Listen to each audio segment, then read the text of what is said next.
Hyderabad ఆఫ్జల్గంజ్లోని central library కార్యాలయంలో గ్రంథాలయ పరిషత్కు చైర్మన్గా ప్రమాణ స్వీకారం చేసిన డాక్టర్ రియాజ్.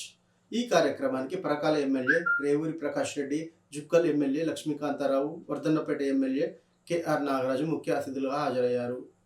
నేను డాక్టర్ రియాజ్ ఈరోజు తెలంగాణ రాష్ట్ర ప్రభుత్వ ఆదేశాల మేరకు రాష్ట్ర గ్రంథాలయ సంస్థ చైర్మన్గా పదవీ బాధ్యతలు స్వీకరించాను.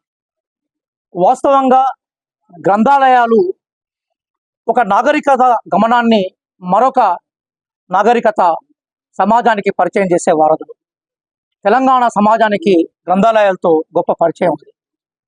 గ్రంథాలయ ఉద్యమ ఫలితంగానే తెలంగాణలో ఒక సజీవమైన చైతన్యం వచ్చి ఇక్కడ ప్రజాస్వామ్య సంస్కృతి పునాదులు ఉన్నాయి.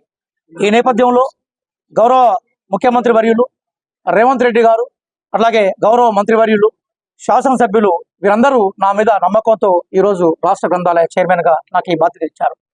నేను రాజ్యాంగం సాక్షిగా గ్రంథాలయాల అభివృద్ధికి, గ్రంథాలయాల వికాసానికి, భవిష్యత్తు తెలంగాణ సమాజంలో నా పరిధిలో ఏవైతే అధికారాలు ఉన్నాయో రాజ్యాంగబద్ధంగా నిర్వర్తిస్తూ ఈ గ్రంథాలయాల వికాసానికి, సౌకర్యానికి నా వంతు కృషి చేస్తానని మీ అందరి ద్వారా ప్రజానికానికి తెలియజేస్తున్నాను.